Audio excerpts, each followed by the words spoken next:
Sie hören Sport und Musik. It's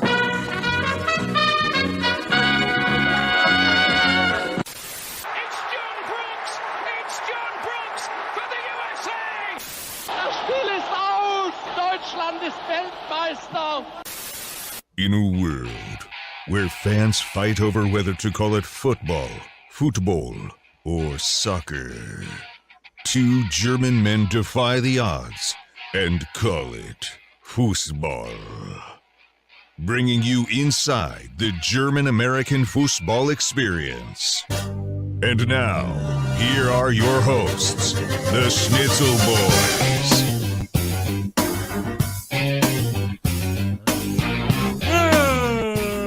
Happy Monday!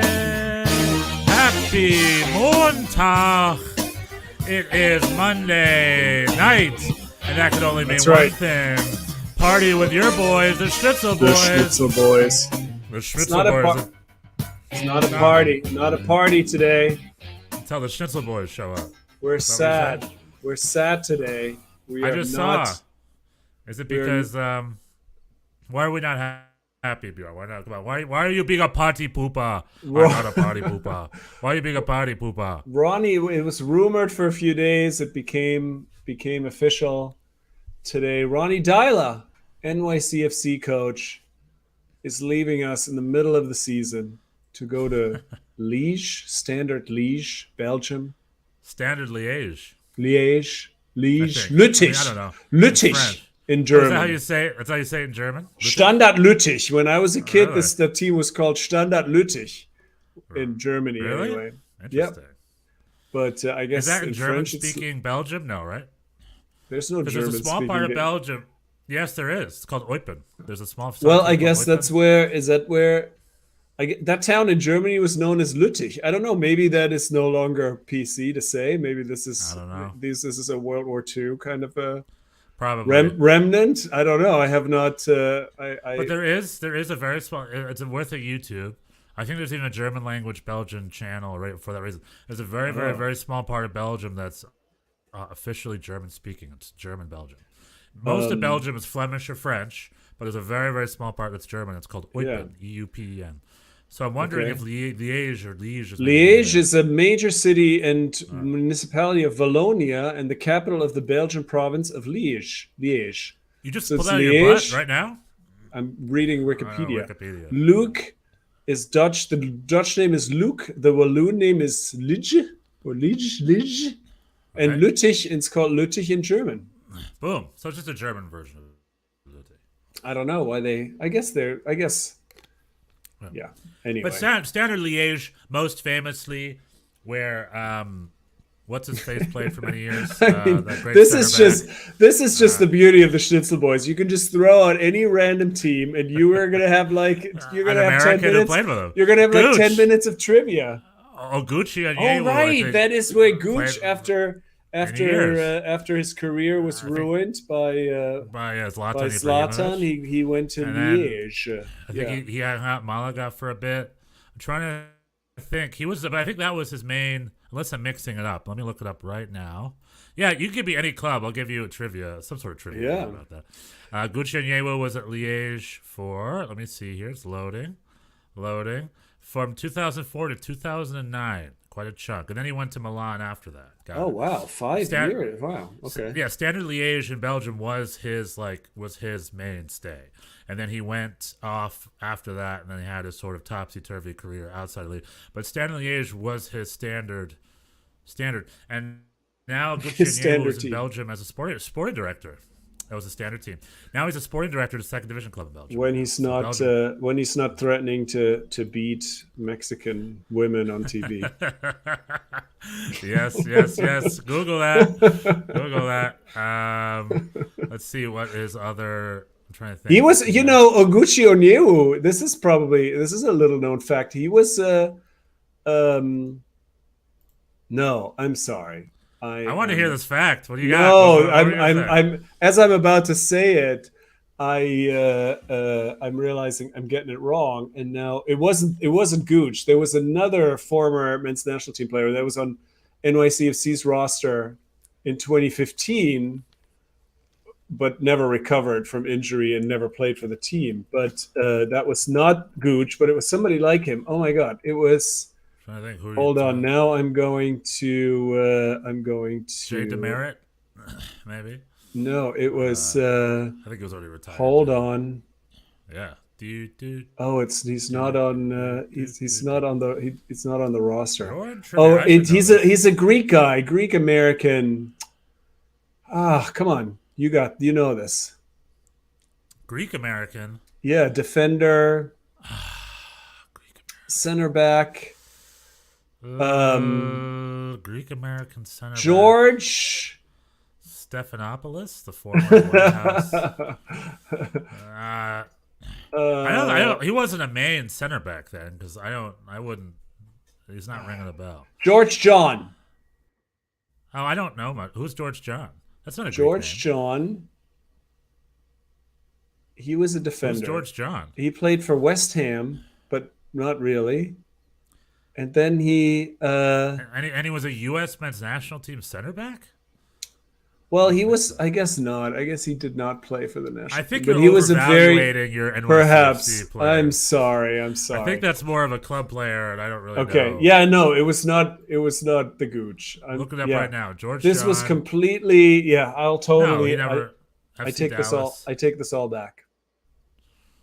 Okay, this I think was that U.S. men's national team legend who you got Gooch from for some reason is just some obscure player that I think FC Dallas fans might remember. Oh my God, this is a horrendous show opening we have here tonight. Well, anyway, let's talk NYCFC. So I just read Ronny Deila is going to Standard Liège, Lüttich. Yeah, but you think about that and you're like, is any club in Europe just better than MLS? Because I guess it's a top flight club.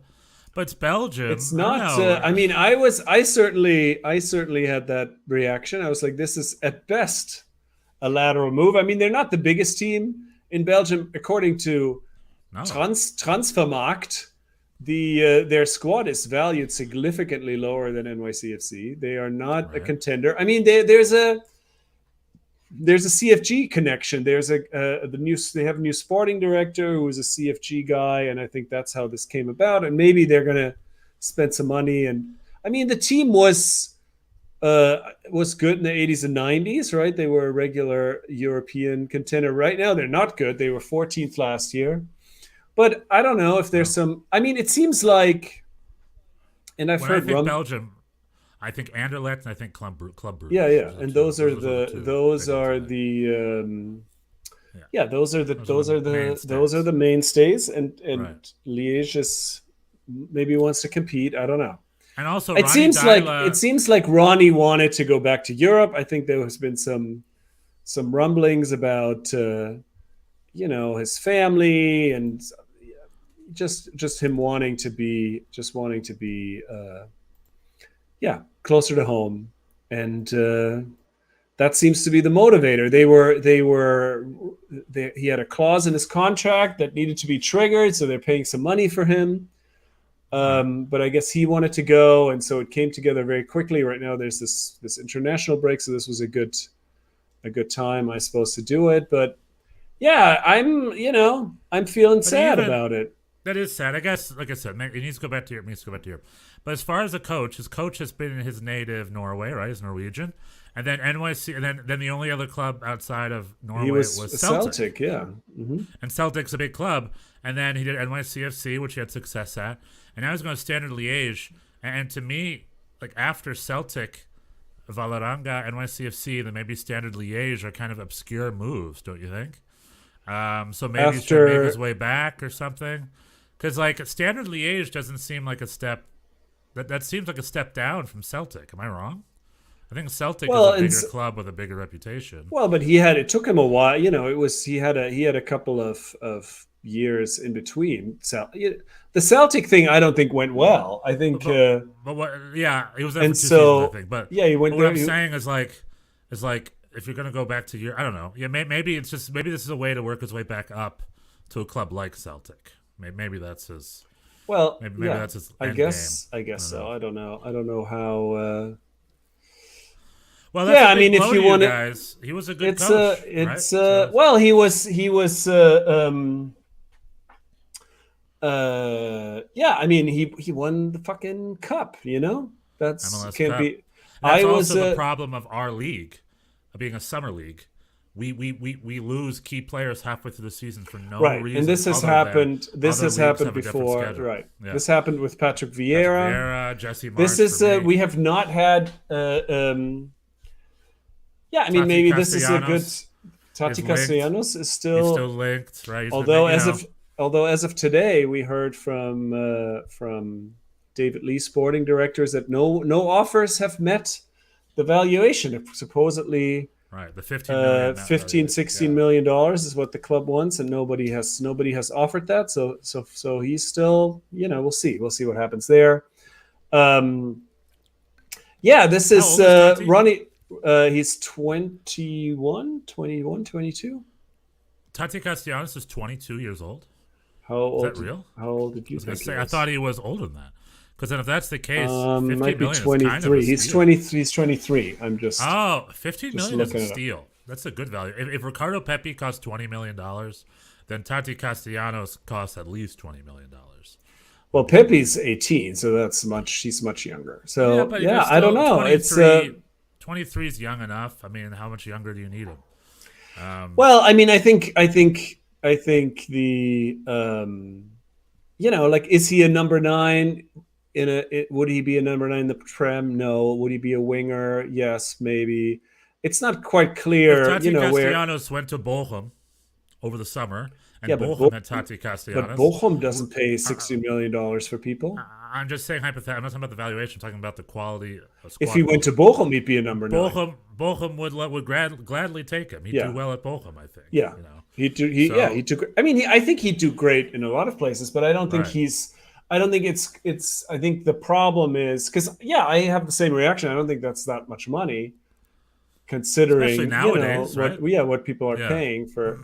But I think it's just unclear where he fits exactly. Like these teams that he's linked with, I don't think for Leeds. The Leeds thing, I don't think is real at all, from what I've heard. Right, everyone's making up. But if you take that team as an example, I don't think he'd be the starting number 9 for them. He'd be right. No, he would come off the bench, and same West Ham and other or he would be a winger maybe.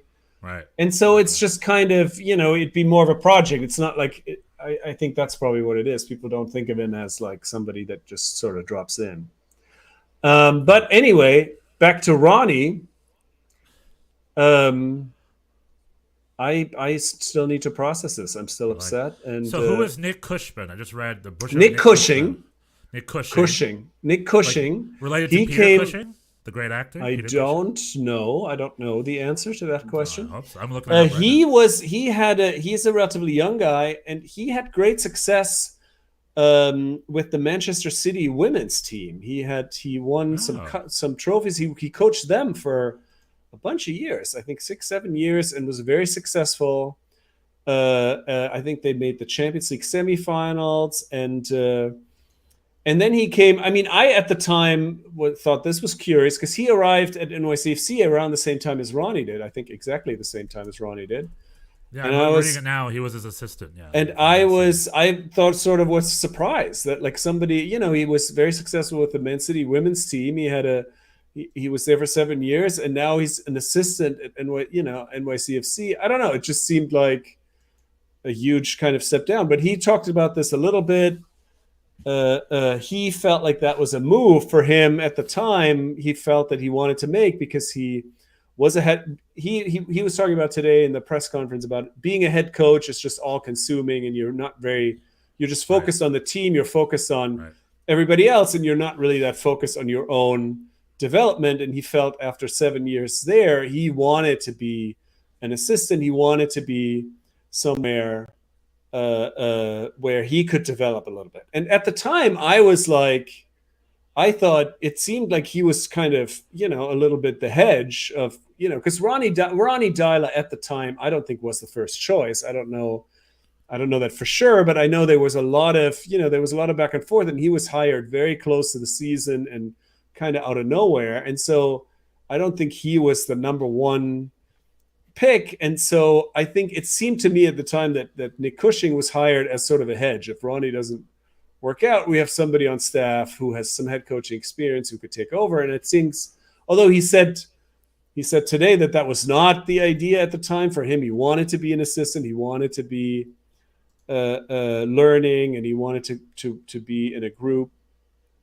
And so, but yeah, but now that this has happened, and it kind of happened pretty quickly. I mean, he is the interim coach, but it was said that he would be a candidate for the position. And I guess this is sort of his audition.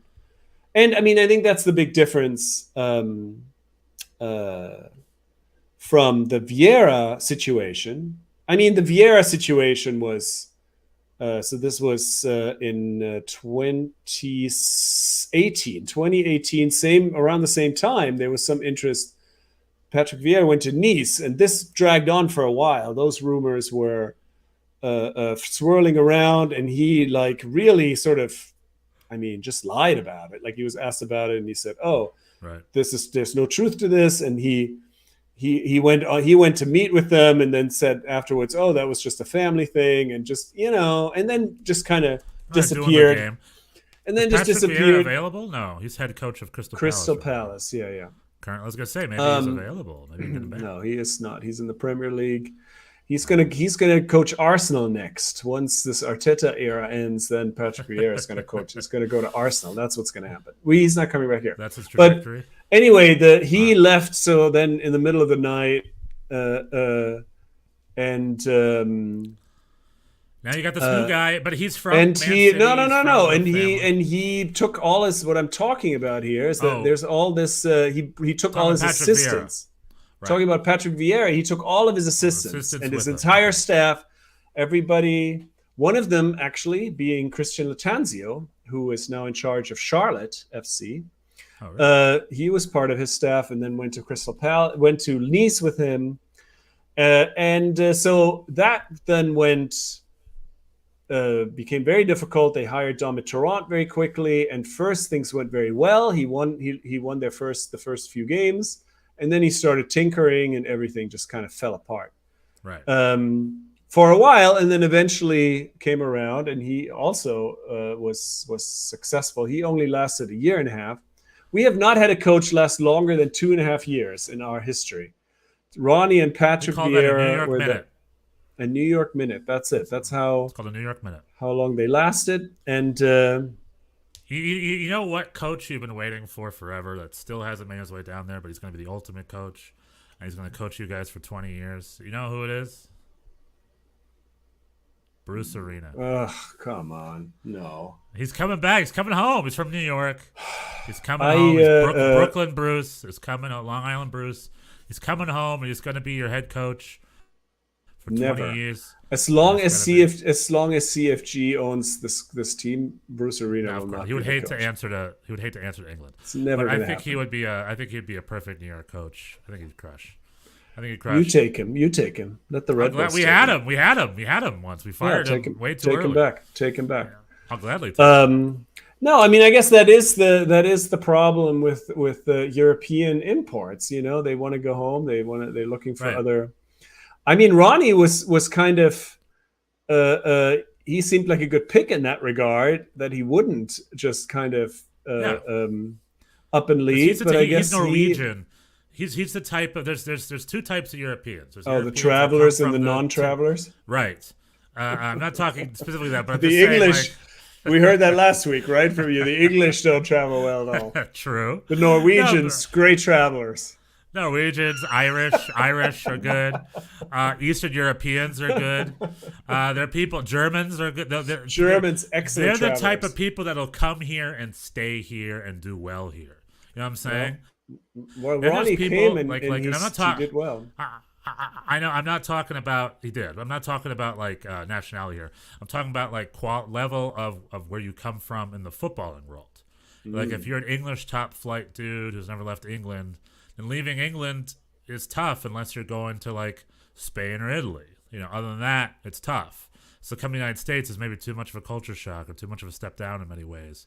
But there are dudes who like maybe spent time in the big clubs, the top flight, really understood what it was, understood the royalty of it all, but are pretty middle class, down to earth ready to take the punches type people. And when I think of Scandinavians in that regard, I think about that. We've had a lot of Scandinavians here over the years. Come here and enjoy the sun and understand MLS isn't necessarily a step below of any of the Scandinavian leagues. So it's pretty much a lateral step, and or maybe even a little bit of a step up, or a little more of a challenge for different reasons. It's a league that they could do well in. So yeah, I understand why a Ronny Deila hire, who's a very obscure hire, could have been hey, he could stay here for a while. So, but he was too good. I think someone noticed him and brought him back to Belgium. Well, he had a lot of success. He did a great job, and I mean, it was not not everybody loved him. I think we've talked about that before. Even just in the middle of last season, they were the Deila out people. I was not one of them. I stood up for him. Two months before you guys won the cup. I would say 2 months before you guys won the cup, people wanted him gone. So yeah, I mean, I think there were. I mean, I don't think that was a reflection on. I mean, these people were wrong. I don't think that was. That was not his fault. But I think. So it's not like it was all just hunky dory for him along the way, but he had the right. What I just enjoyed, he didn't have the romance of the European connection, like Patrick Vieira, obviously one of the greats of the game, Dominic Torrent, who was Pep Guardiola's assistant. There was this this romance of we're sort of connected to the world's top game. I mean, Jason Kreis, that was just a mistake. I mean, big question. Will the Liège fans see Ronnie strip? Will that happen? What's the over-under on him stripping in Belgium? I mean, I think if he wins something, he has to. I think that's been established. I don't think he has any. That's no longer optional for him. Maybe the Belgian Cup. Maybe they'll win the Belgian Cup. Or if they win something, he's going to strip. Stripping. Strip, baby. That works. I think that's just his thing. Nick Cushing, in his first press conference today, said he will not do the Ronnie roar.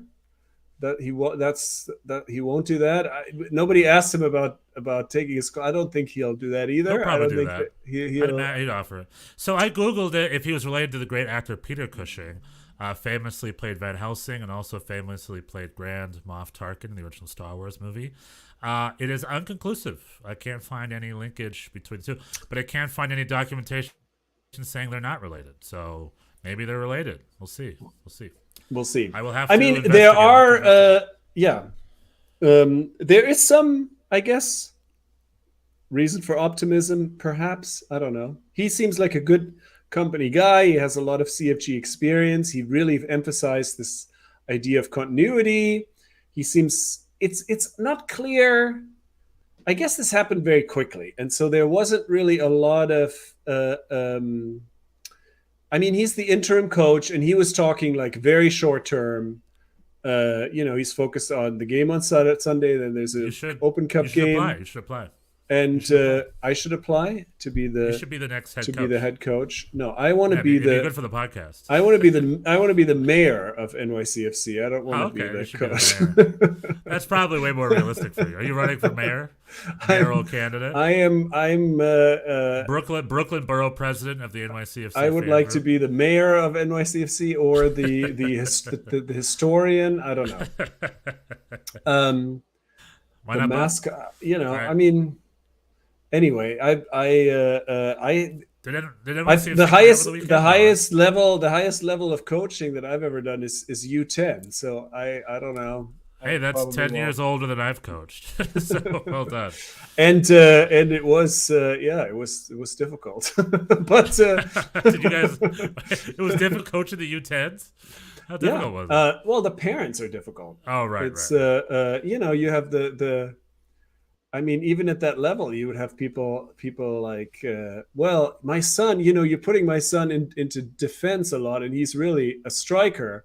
And I would then have to respond, your son stops playing when a plane flies over and looks up at it. I don't think this is. He points and says, a plane. It's not. I don't think his position is the problem.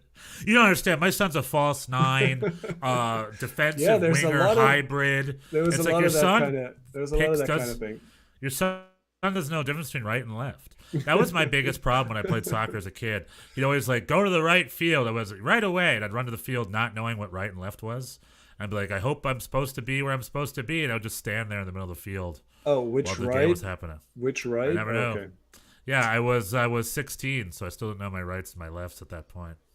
That's not true. I was younger than that. I was 6 or 7. I don't remember. But yeah, no, I love that. My son's a striker. Boo, boo, boo. And it's like, he's 11, so he's it's not like, really. he doesn't seem to have any interest in this game at all. So but pooped his pants. I would say, some kids would just be unhappy, and the parents would drag them.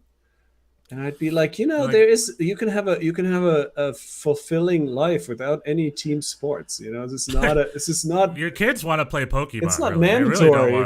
If he wants to play tennis or whatever, something else. Any sort of sport, or just hang out in the basement and play Pokemon. The only reason he's on your team because he has a phone out and he's playing Pokemon Go. Other than that, he wouldn't run around. Anyway, so I'm not going to be the next head coach of NYCFC. Well, we'll see. And maybe I'll send an application I guess this is unclear. How long this period will last? Are they looking for other people? Is this Nick's job till the end of the year, and then he'll? I don't know. I think it's unclear. Sounds like that would be a nightmare to him. So I love, as a New York Red Bulls fan, I'd love to see that. New York Red Bulls played this weekend. It'd be a nightmare. You just said he wants to be an assistant. He doesn't want the job of a head coach. No. I mean, he's been now an assistant for 2+ years, so he's now. He has head coaching experience. He seemed excited. I don't think he doesn't want the job, but I guess if they found somebody else, he would also happily be the assistant again. I don't know. Yeah, I guess so. I guess it's unclear. One of the things in life that I love is I love someone who really is worried about being promoted. I love nothing more than someone who does not want to be promoted because they enjoy not being in the limelight and they enjoy being out of the way and they enjoy cruising a little bit. I love that in a person. And it sounds like your underachiever, your next head coach, Nick Cushing, is just that man, and I'm all about it. So good luck. He'll be like, New York Red Bulls need more. Well, luck. I mean, there are some other.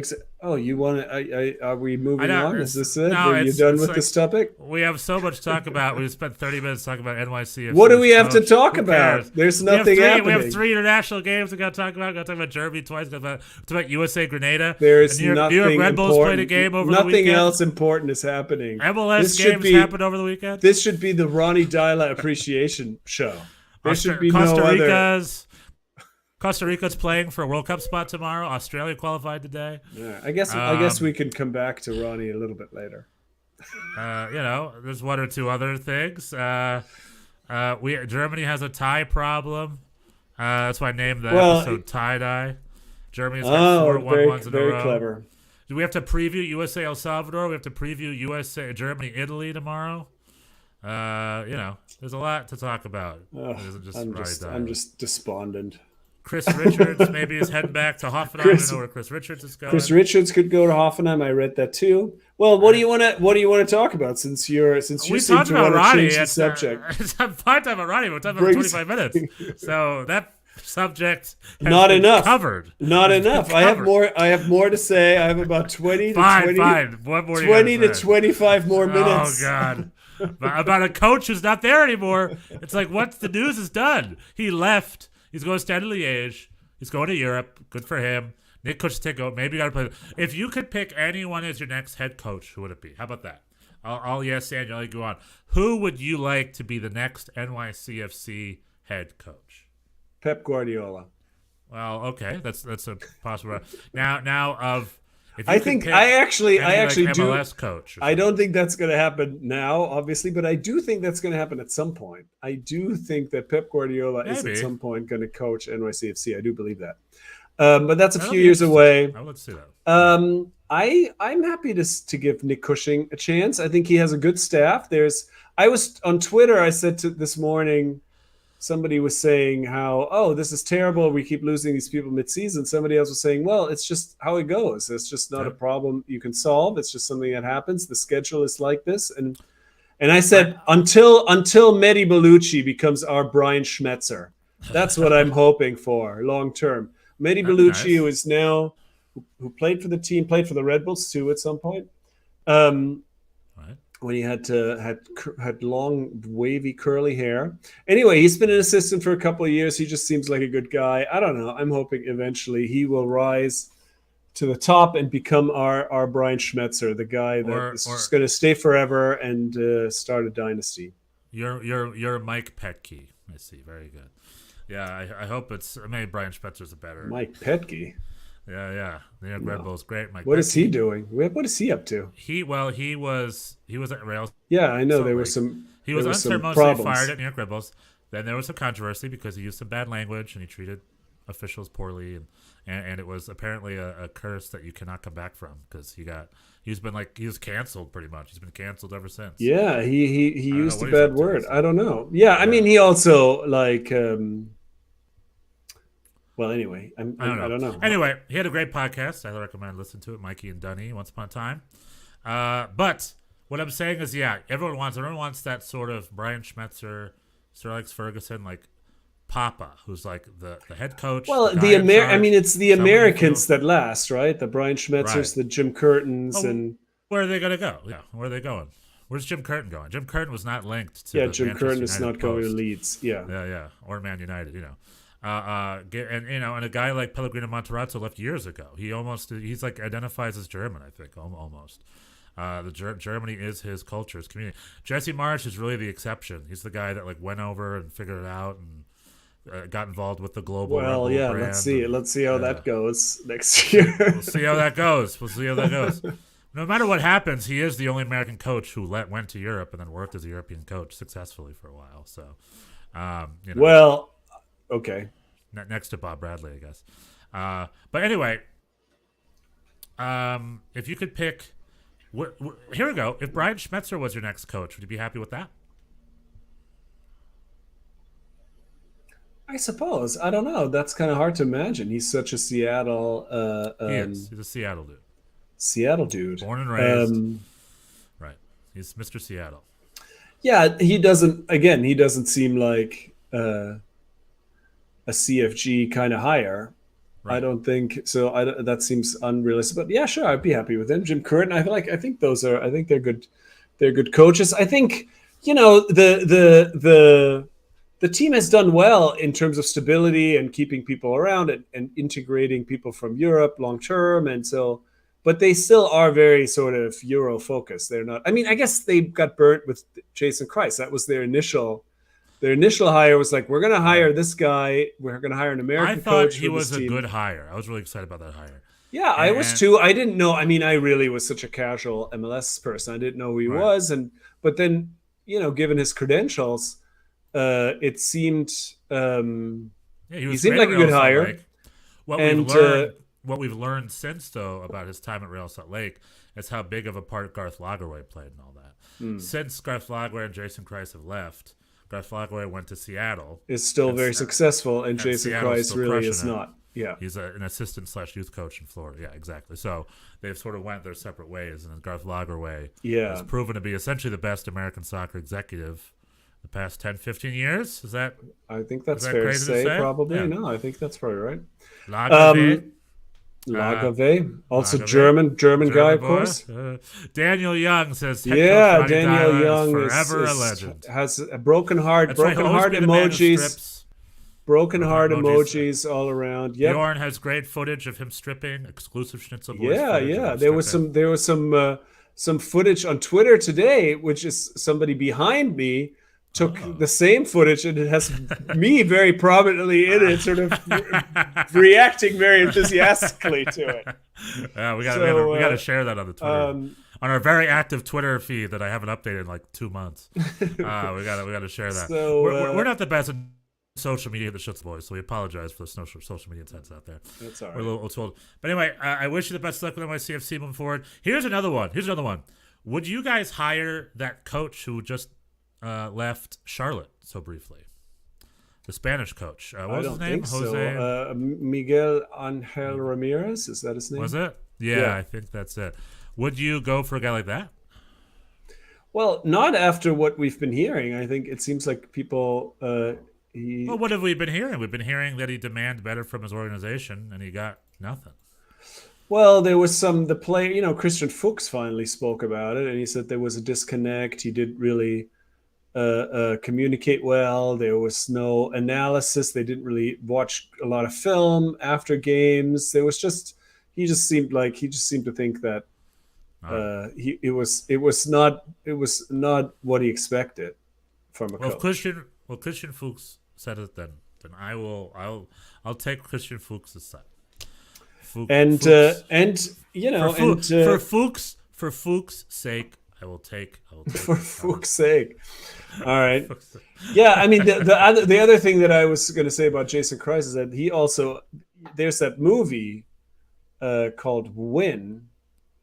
There was a documentary made about the first season of NYCFC. There was a big. Oh, I didn't know that.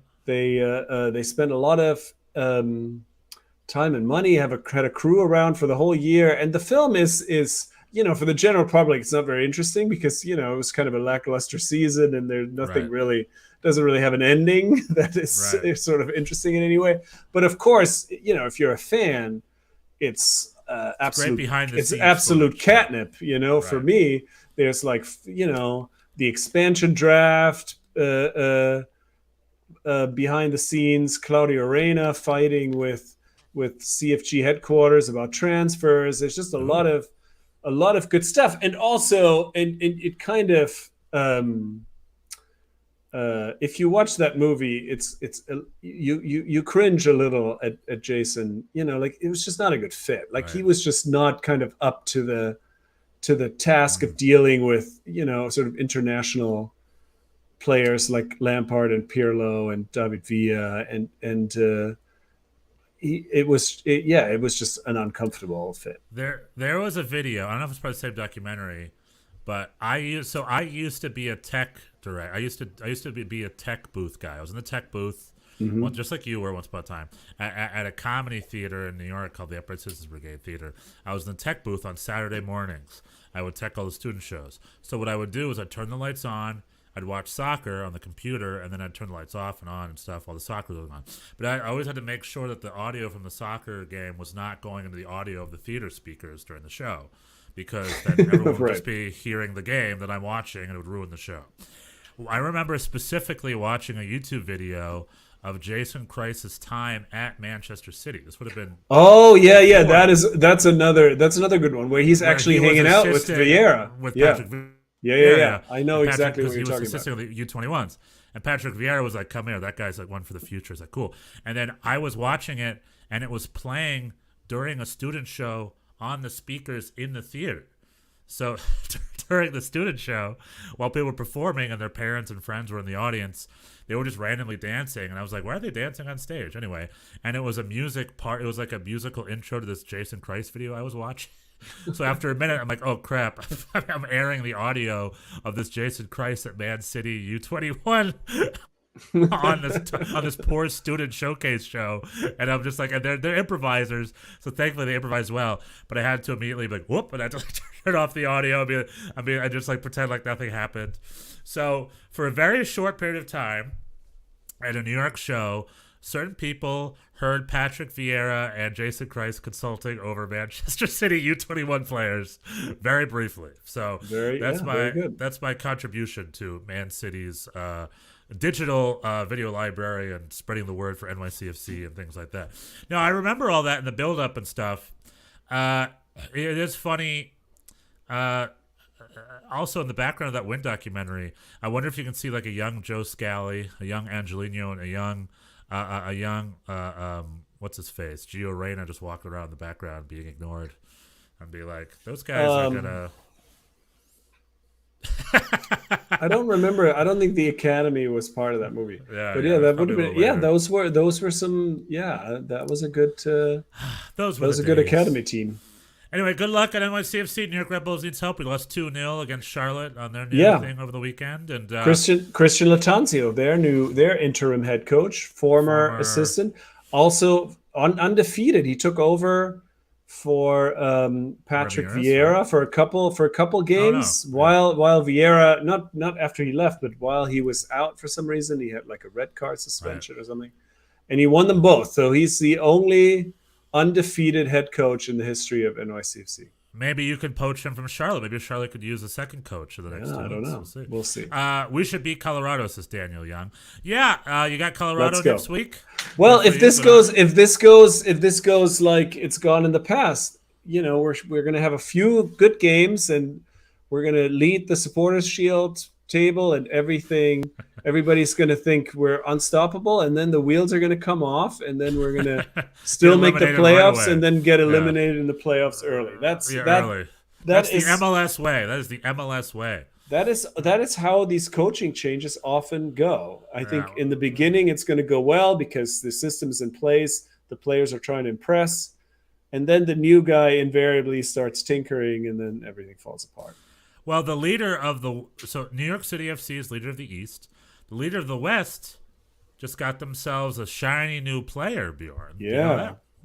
Chiellini, yeah. LAFC signed Giorgio Chiellini. Actually, I'm going to go out and see some games, and I'm going to check out our boy Chiellini. He's a great player, but again, aging Europeans in a totally new environment and things like that, it's always hit or miss on if they'll excel or not. So I'm very curious how he'll do. It'll be interesting. I mean, it's a TAM deal, so that's thumbs up for that. They did not are not spending the farm. How old is Chiellini now? Let me look him up right now. He's he's 37. He's 37. Yeah. So that is a PAM. We should never pay a DP money to 37-year-olds. That would be right. If I could make a philosophy rule, that would be great. But anyway, so good for them. MLS heats up. There were some other games over the weekend, though. MLS had some games because MLS is wacky, and they played during international breaks. But my friend, we had an international break. We had the United States play against the massive, the mighty, the super, ooper, duper mighty Grenada. They played against the greatest team in world history, probably. Oh, should I have been playing the sarcasm drop here to All right, you ready? I'll cue you again. We're playing one of the greatest mights in world football. We're playing Grenada. /S. A bunch of Reddit comments of like, Grenada's not a good team, moron. And then second Reddit comment, didn't you see it put /S? They're like, oh, gotcha, I didn't see that. Sarcasm. You're right, this was sarcasm. Buying an aging European player is very risky. Yes, it is, Daniel Young. Yes, it is. But you know who could use an aging European player? The Grenada. Well, it's only risky if you spend a lot of money, right? Yeah. Well, yeah, I agree. I think TAM deal. You're right. TAM deal's good. And, yeah. And it's Chiellini. The what he can offer the locker room is probably worth that money anyway. But anyway, the United States won 5-0. Grenada held tight for the first half. Jesus Ferreira, starting number 9 of the future. 4 goals. I was listening to the Scuff podcast. Pretty much they said it right. There's like no stock is going to go up after this game. Or was it the Crentwell? I forgot one of the podcasts. I don't think I did the rounds. Well, they said no stock's going to go up. All that could happen to you is your stock could go down in a game like this. So it's like a lose-tie situation for the U.S. If they all play well, it's expected. If someone doesn't play well, I know Paul Arriola was removed for criticism and went into other things. If they don't play super well, it's like, now your stock drops a little bit, But overall, it was a good professional. We won 5-0, which is what I was hoping for, something like that. Most of it came in the second half. Jesus Ferreira scored goals. If you have an open competition for a number 9 spot and you score 4 goals in a game, it's not bad. No, it's not bad. However, 4 goals is a good number. I would be happy if he had a brace. He had to score at least 1 goal. Our number 9s have to score 1 goal against Grenada. That's true. And Jesus Ferreira's like, I got that. We can do that. That we got. We scored 4 goals. The bigger challenge is El Salvador tomorrow. That's the bigger challenge. We went to them a few months ago. It was a tough scoreless draw. I'm very curious if the trip tomorrow, if it yields better results. I just want to see them. My one criticism in that first half, they treated Grenada the way they treat any other team. They played on the wing. They held the ball, but they were like treating it like rock science again. It's like, guys, it's Grenada. Just take the ball and run at them, move it forward. You can play. The U.S. rarely plays through the Central Channel, but against a team like Grenada, play through the Central Channel. Okay, their best player is on Crystal Palace's U18s team. You know, like you'll be fine. But no, they still sort of play the way they play, which is out on the wings and long balls in and trying to connect, and they just didn't connect a lot. But again, thankfully in the second half, they came out swinging and they had a good second half, and they got the respectable 5-0 victory. So good on them for the U.S. Unfortunately, spoken like a true U.S. men's national team fan. Winning 5, finding things to complain about in a 5-0 victory. Well, am I wrong? It's not a complaint. It's just an analysis. I'm doing an analysis. All right. Aren't I doing a German analysis? A Deutsches? Keeping it real. Yeah, that's true. That's true. Of like, we won 5-0, so that's fine. It was a professional win. That's fine. It was at home, so it's our thing. But again, it's like, it's Grenada. Like, go at them a little hard. I don't know. Go at them a little harder. I don't know.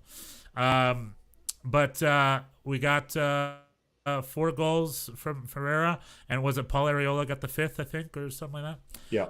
And Malik Tillman, I think, got injured at that game, so he can't play against El Salvador tomorrow, unfortunately, as he's trying to establish himself. The other great tragedy of this whole window is Georgi Mihailovic getting injured, not being able to prove his worth, because I feel he would be a great candidate to be part of the World Cup roster as a sort of a last-minute addition, but he got injured at the wrong time, and it's crunch time because World Cup is only, 3-4 months away? What are we at? July, something like that. We have September, one more. mid-October. I mean, I think there's 4 games left. 4 games left for the team. Yeah. So we're at crunch time now, and Georgi Mihailovic, this would have been a big window for him. Unfortunately, he couldn't do it. Luca De La Torre had another great game. His stock just keeps going up and up and up in general. Yeah. So if anyone's stock went up, it would be him. And yeah, a 5-0 win. Very good. Very happy. I'm very happy with it. Very professional. I love the win. Matt Turner had one thing to do. He did a good job with it. He was bored. Ethan Horvath is being tipped to be in the net tomorrow. And I'm looking forward to this El Salvador game. That's going to be a bigger test, and they'll show any sort of progress. I would hate for it to be another scoreless draw, at least in regulation time. What do you think of the English national team being at the book of their at the bottom? He means at the bottom of their Nations League group. Well, that's the perfect segue. That's the great. That's the yeah. Thank you, Daniel Young, for the segue. Yeah. So yeah, that's because that's the group that Germany's in, and with Italy and Hungary, right? Yeah. And Hungary beat them 2-0, which was probably the biggest shock result of that group so far, right? 2-0 or 1-0? Oh, was it 1-0? Who they? Was it 2-0? Hungary. Let me check. Sorry, I'll vamp. You vamp for me. Hungary, England. Yeah, I think it was. 1-0.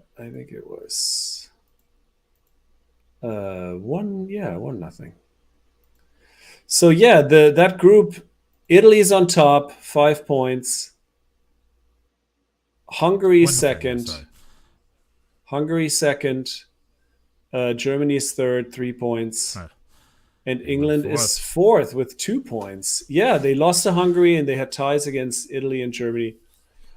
Yeah, I mean, these are glorified friendlies. I mean, that's got to be said. Right. Nobody cares really all that much. The urgency was limited. I mean, this is what I'm telling myself anyway, because the German performances have been pretty lackluster. I mean, I thought the Italy game was really poor. The 1-1, because we talked about that last week. The Italian team was not very strong. The England game I thought was better from a German perspective. Right, but they got a last minute penalty a really stupid penalty. Yeah, it was a kind of a soft call penalty, and Germany was really dominating that game and should have scored a second goal, and they should have won that game, and so then England would be even further down. Daniel Young is saying if Gareth Fraudgate get fired, I would love to see him coaching in MLS. Somebody was tweeting today that Gareth Southgate wears a helmet on his Peloton at home. And I think... what does that mean? Well, just because he's so cautious. Such a cautious... Okay, I want to talk about this for a bit. Let's unpack this. Like a therapist, let's unpack that. Gareth Fraudgate. I think Gareth Southgate has been doing mad wonders for the English national team, right? Like England historically has struggled in the past 10, 20, 30 years. Like they just haven't been, and they had their big coach with the big foreigners with Sven-Göran Eriksson and with the Italian guy Fabio Capello and stuff, and it was never amazing. And then they had Roy Hodgson come in, and that wasn't amazing. Then this all of a sudden they tried to change it up. Let's get a company man. Let's get some fresh young. I think he was an interim coach at first, and he's just been doing a really, really good job being a good national team manager, which is being like, I don't know, that sort of the old Sepp Herberger, like a father figure to the boys, just picking the right 11, not necessarily the 11 best players, but he picks the right 11, keeps their mood positive. I think Greg Berhalter is very inspired by his coaching style because that's why the room is so positive in the U.S. men's national team camp.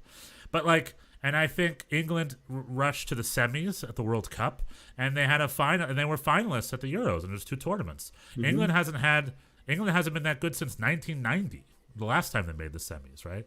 Or Euro 96, I think they made the semis against Germany, right? Since 98, they've been eliminated from quarterfinals at best, round of 16 quarterfinals. So under Gareth Southgate, I think they're doing really good. So I don't know exactly what the poo-poo-ness of it. Well, I think keep talking. I was going to say, but again, Qatar will be a big test because Qatar, like I said, it's in the Middle East. It's really out of their comfort zone. And the English don't travel. The English burst into flames when the sun comes out. So, that's the ultimate test. If they make it to the semis in Qatar, Gareth Southgate, this is one of the best England teams we've seen in years, right? I mean, we have to say that.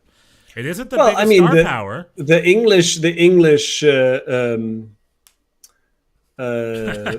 I don't like the English. So Daniel Young says, I would agree with you, Stefan. I said Fraudgate because I don't like the English national team. I don't like the English national team either. So yeah, I mean, I think the English fans and press are like, the U.S. men's national team times 100. Like people, you can't ever please. Nobody's ever good enough. No. They should win every game. Right. And I think. And I think the criticism is that he's just too conservative. Like he had, I think in the Euro final, the setup was just very defensive. And I think he's right. He's pragmatic and, I don't have a problem. I don't have anything against him either. And I think, the English have been successful. And in this particular game, the German team should have won, but didn't, and that was frustrating. And then the Hungary game I didn't see because it was really not. There was no broadcast. Fox Sports Plus. Fox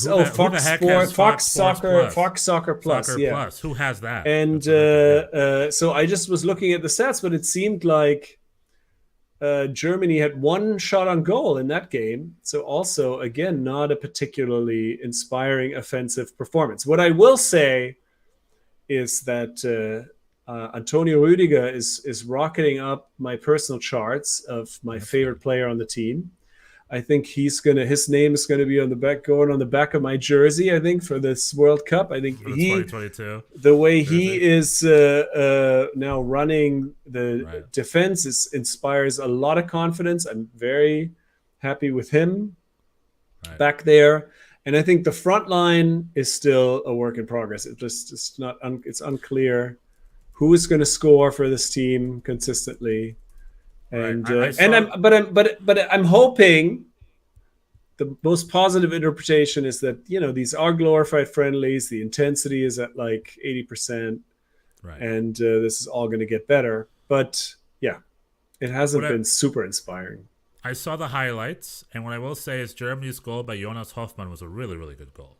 Did you see the goal from Hoffmann? Yeah. He's having a good window.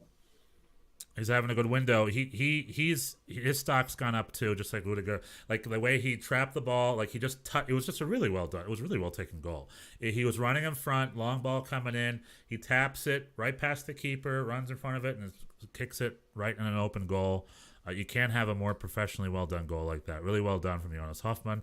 What I did notice, especially in that when Hungary scored the opening goal, I think a couple times number 5 was sort of caught out of position. Jonathan Tah, I think, is who's Yeah, our I number mean, 5 he's right now. No. Tilo Kehrer is our number 5. Tilo Kehrer. Yeah.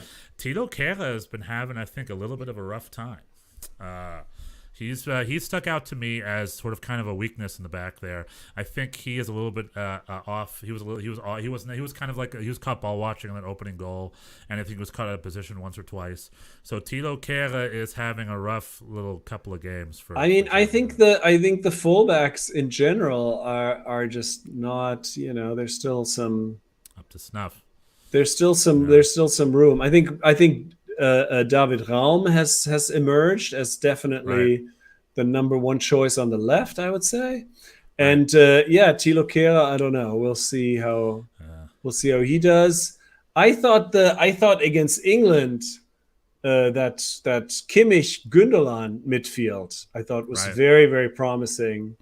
I don't think it all kind of came off yet, but I think that has a lot of potential. But I don't know if Hansi Flick agrees with this. I think he eventually on against Hungary, Goretzka and Kimmich played the double pivot, and then Gündoğan came in for Goretzka. So nobody played. I don't think of those front players like Havertz, Timo Werner, Sane, Gnabry. Nobody has played particularly well in this Musiala in this window.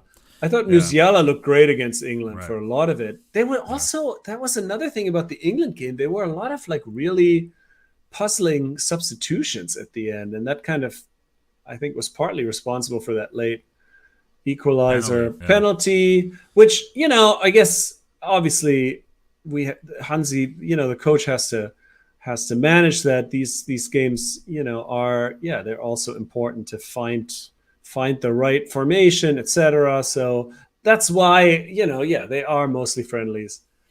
And the other good news about all this, because I looked it up. Germany's had 4 1-1 ties in a row. They're just the tie kings. 1-1 against the Netherlands in the last window.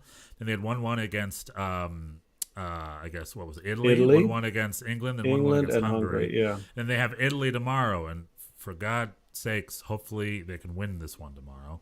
But there's been a lot of odd results, like Croatia beat France today. Just the results all around have been a little odd. A, they're glorified friendlies. B, maybe they're not trying to show their hand. C, they're not trying to get injured, too. It's just a weird time to be having some quote-unquote competitive games. Well, I mean, that's the whole, the World Cup should be happening right now. This should not be. I was just thinking, the World Cup opening day traditionally would have probably been last Sunday or Saturday, right? It would have been over the weekend, probably. And we should be watching a World Cup right now. We should be at the bars. We should be at the things watching. I'm like a kid in a candy store during summer tournament season. I love it, especially the World Cup. Everyone gets together, and we love it. So I'm looking forward to that in November. Thank God, as a Los Angelinos, it'll still be nice and sunny and be good to have. Unfortunately, in New York, you might have to trudge through some snow and to go to those bars for those November to December games, but that'll be all right. Yeah. I don't know. There's not a lot of snow in November in New York. That's true. But real quick, Daniel, Jonas Hoffman had a great 21-22 season. Yes, he did. One of the bright spots for Gladbach this season, and he's becoming a formidable player for his national team. So that's good. But I'm hoping for a good. Germany's playing Italy tomorrow. They're hosting Italy in Germany. I would love to see a W. I want to see them beat Italy tomorrow. So good luck. Yeah. USA is going to El Salvador. I'd love to see a W there. I mean, if it's another 1-1 tomorrow, and we're gonna find out. We're gonna find out our other group team. Costa Rica's playing New Zealand today. Peru and NYCFC's Alex Collins failed to beat Australia. Yeah. In penalty kicks. There were a lot of keeper shenanigans, which I did not enjoy, and I was actually rooting for Peru, but it did not. No. Well, I didn't see what were the keeper shenanigans. Was it the Australians they subbed in a keeper just for the PK shootout, and he did this he did this sort of dancey the jersey dudek. The dance moves on the goal line, which I don't know. I thought that was dumb. And he, in the end, was guessing wrong most of the time, regardless. But then, yeah, there His was mind games worked. Yeah. There was, I guess, eventually he saved one, and one was missed, and that was enough. Alex Collins, Do you NYCFC's remember the great? NYCFC's Sorry, Alex Collins did make his penalty. I just want to say, Good for him. Good for him. Do you remember the great German-Australian goalkeeper Mark Schwarzer? I do not. Mark Schwarzer. I don't know if he's still the keeper, but he was the Australia's national team keeper. He was in English. He was in the Prem for a long, long time. But he had German parents. He was German-Australian. He spoke German. He might have spent time in the Bundesliga. I don't know. But just a little German fun fact for our friends in Australia. Mark Schwarzer, or Schwarze in German. So a couple of quick pegs maybe before we round off. This Thursday is a big day here in the United States of America. You know what this Thursday is, Bjorn? No.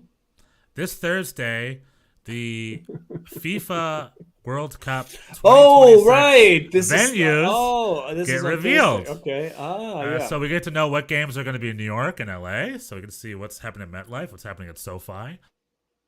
Or maybe even the Rose Bowl, but probably SoFi would be my guess here in LA. And then there's other venues like likely it'll be in Dallas. Will it be in Cincinnati? Like we're learning our venues on Thursday, which means we can start planning accordingly to our big World Cup we got coming home here in the United States of America and Canada, which is not a big deal, and Mexico. I would love for them to have games in Tijuana. It's only like a 3-hour drive from me. But alas, I think they're Mexico City, Guadalajara, and somewhere else I forgot. But so they're flights away from me. But yeah, that's it. And then secondly, there was a great tweet today about how there's been a lot of stuff and images of U.S. men's national team players bonding, healthy locker room. Christian Roldan and Aaron Long and Christian Pulisic all went golfing. And apparently all the U.S. players watched the Australia-Peru game together while playing Pokemon and watching Love Island on another TV together, and playing Switch together. So they're just all hanging out, very nice, being buds. A really positive locker room, one that John Brooks likely would have been poison in. So it's keeping the poison out. And they're just bonding, watching Love Island together, a show I've never heard of. But I imagine it's a reality-based television dating show, right? If I had to guess, that's probably what that would be. Yeah, I can't say that I really know either. I don't know either. But anyway, so there's the news and notes. We have U.S. versus El Salvador, Germany versus Italy. Germany's tying, but maybe they're keeping their cards close to their chest. Still quite an unknown going to this World Cup. MLS kicked on. We got some new coaches. NYCFC is playing again, thank God. Sunday against Colorado. We're going to beat them. I agree with Daniel Young that we should beat them, and I think we will. I hope so, too. Everybody's going to want to impress. New coach. I just want to get Aaron Long back. We missed Aaron Long over the weekend, and it showed as we scored. We let 2 goals in, one in the first half stoppage time, the second in the second half stop. Yeah, you lost at home to Charlotte. Maybe Christian Latanzio does know something. 2-0. I was gonna say maybe is the Red Bull magic? Is the Red Bull magic wearing off? Was it just a flash in the pan? Yeah, well. No, I think we're just missing key players, especially Aaron Long. He's a really key player. Daniel Young, Sonny Kittle to MLS. Rumors and transfers to RSL, DC, or New England. Yeah, I read that too. Sonny Kittle, who's a playmaker out of HSV Hamburg, who wants from the second division, wants to up his salary and come to the America. Yeah, that was. Isn't Hamburg? No, Hamburg they lost from over. They're still in the second they're division not right. They're not going up. And Sonny Kittle wants to come to America. I have read this too. I don't know anything else. RSL, DC, or New England. I think RSL seems like the best fit, but are they big spenders like that? We'll see. New England, maybe, I don't know. Fit up New England. What I say is, New England have Coliseum. He's exactly the kind of signing though that I think is a great signing. Like a good. I want to see more guys like that. Like a Demir Kailach, or like a Hani Mukhtar, a more second division or an obscure dude from the German system. I think he's one of those dudes. He's not from like footballing royalty. He's not from the top flight. He's someone that understands the middle classness of the sport and as of life. Like, I think he is also 29. I just saw. I think a guy like that would come and really crush an MLS club. I think guys like that excel here. That's the type of European that can excel here. So I think those are great rumors. Good on the MLS scouting for being excellent, efficient scouting, folks. And let's hope we can get Sonny Kittle. I think he's done with trying to get in the Bundesliga. Let's see if he's trying to be like, screw it. If Bundesliga's on the cards, let's go to the America and let's get a motorcycle and let's drive around Montana, which is what I assume most Germans would like to do. Okay. I don't know. Half Germans, when they come to the United States, they want to rent a motorcycle and they want to drive the Route 66, right? So I'm going to assume that's what he wants to do too. I'm just going to put that on him. He didn't say that's what he wants. Well, Sonny Kittle, you heard it here first. He's coming to MLS. He doesn't care what team he goes to. Unless it's Real Salt Lake, because it's in the middle of the mountains. As long as he can ride a motorcycle through Montana. You know what? I'm going to call it RSL. He's going to choose RSL specifically because he's near the Rockies. All right. And he's going to drive around Utah. I think that's why. Why report the news when you could just make stuff up? Make it up. Make it up. We're not the news. We're the Schnitzel Boys. That's right. I speculate with my wacky ass. This is a Stammtisch. You know what I mean? We're hanging out. It's late at night. A coffee clutch. This is a coffee clutch. Something you have to know about Germans is when they have a few, not that I've had a few, but in general, Germans like to yell large pronouncements sometimes. I have not been drinking. No, me neither. I don't drink. But Bjorn, we like to explain to Daniel Young, this is home what Stammtisch is. A Stammtisch? It's like it's hard to translate. A Stammtisch is the table for the regulars. Right. So so that's where, you have, Germany has a lot of these sort of little bars at the corner that people go to. I guess England has that culture too, where people just go every night for a quick one. And the Stammtisch is like the table that's always reserved for the regulars, where the people kind of hang out and they talk about stuff. And I think traditionally the female, if you want to make this gender specific, that's used to be, I guess, the traditional idea is that the dudes do that and the women have a Kaffeeklatsch. So that's more of it's a similarly happens not in a bar. It's more for coffee around a coffee table where there's also, but like coffee and cake. Yeah. Right? And so but there's also sort of some talking involved. Right. Yeah. That's like in the United States, that would be a sewing circle. That's a very traditional gendered. Oh, okay. But what I'm saying is like, so at a Stammtisch, I would be like, you know what? Sonny Kittle's going to RSL. Mark my words. Do you know why? Because he's going to want to get a motorcycle. He's going to ride in the mountains. I know Germans. You know what I mean? That kind of talking is Stammtisch talking. Yeah, and now we have podcasts, so you can broadcast it to the world. So everyone could hear all my nonsense. Daniel Young says New York Red Bulls need more quality than Final Third. Amen, brother. If Sonny Kittle came to New York Red Bulls, I'd be more than happy. We would definitely could use a little more of a knipser, as Patrick Klimala, bless his heart, and Tom Barlow, bless his heart. They can't score. Let's see here. They can't score at a brothel. Is that? Is that too? I want to get a little more specific. Boy. They couldn't. Okay, I don't know. I don't have. I wish I was more creative. They couldn't catch a fish if a fish jumped out of the lake and bit on their oars. So not oars, or like bit on their angles. Angles. I don't know. What are those called? Nets. I don't know. Bit on their lines. Bait hooks. Right. All right. They could score a brothel. That makes more sense. So you're 100% right, my friend. We need a better knipser. Maybe loan Ricardo Pepi away from Augsburg. Augsburg just got a new coach, by the way. They got rid of Marcos Weinzierl, and they got a new coach. We'll see if that's a good thing for Ricardo Pepi or more than likely a bad thing for Ricardo Pepi. So we'll see how that moves forward in the following season. We don't have to worry about that right now, as it's summertime, baby, and we got national team games. All right, Bjorn, any last thoughts or anything? I think we did it. I have more to say. I have more to say about Ronnie, man. Okay. Then say one last thing about Ronnie Dylan. No. It's fine. It's fine. There's just I'm sad. I'm upset. I wish him the best, of course, but it's too bad. Are you going to start watching Standard Liège games? No. Standard Lüttich games? No. All right. Okay, gotcha.